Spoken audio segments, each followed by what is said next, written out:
Emmitouflé dans son blouson, bonnet et masque, Junior Mlongo attend. Il est l'un des premiers de son quartier, du pays et même du continent à se faire vacciner. Dans cette seringue, un vaccin mis au point par l'Institut Jenner de l'université d'Oxford.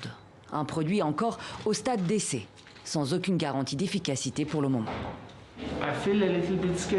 J'ai un peu peur, mais je veux savoir ce qui se passe avec ce vaccin, pour pouvoir dire à mes amis et aux autres ce qui se passe vraiment avec l'étude.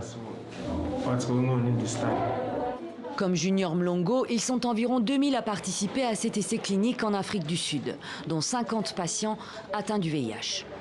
On essaye de résoudre deux questions importantes. La première, la sécurité du vaccin, notamment en termes d'effets secondaires courants. Et la seconde, la capacité de l'organisme à trouver une réponse immunitaire contre le vaccin.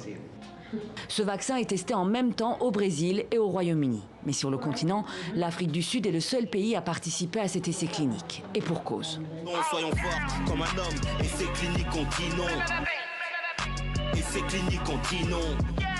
Début avril, l'idée d'essais cliniques en Afrique suscite un tollé. Sur les réseaux sociaux, la défiance contre les vaccins occidentaux s'affiche partout.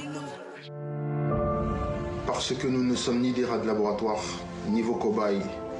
Nous disons non à vos vaccins en Afrique. Le rejet est tel qu'en République démocratique du Congo, le chef de la riposte Covid-19 est obligé de rétropédaler après s'être dit favorable à l'accueil d'un essai clinique.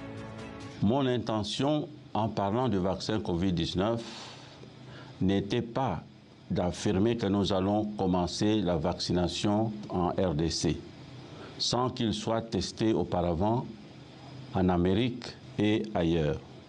Je suis moi-même congolais et ne permettrai jamais d'utiliser les Congolais comme cobayes.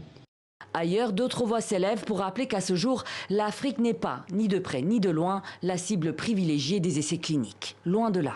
Sur l'ensemble des essais cliniques initiés en 2017, 57% sont réalisés en Amérique du Nord, 38% en Europe, 27% en Asie, 11% en Océanie, 8% en Amérique latine et seulement 7% en Afrique et au Moyen-Orient. L'Afrique subsaharienne est même la partie du monde la moins sollicitée pour les essais cliniques. À Pretoria, en tout cas, les autorités ont tranché.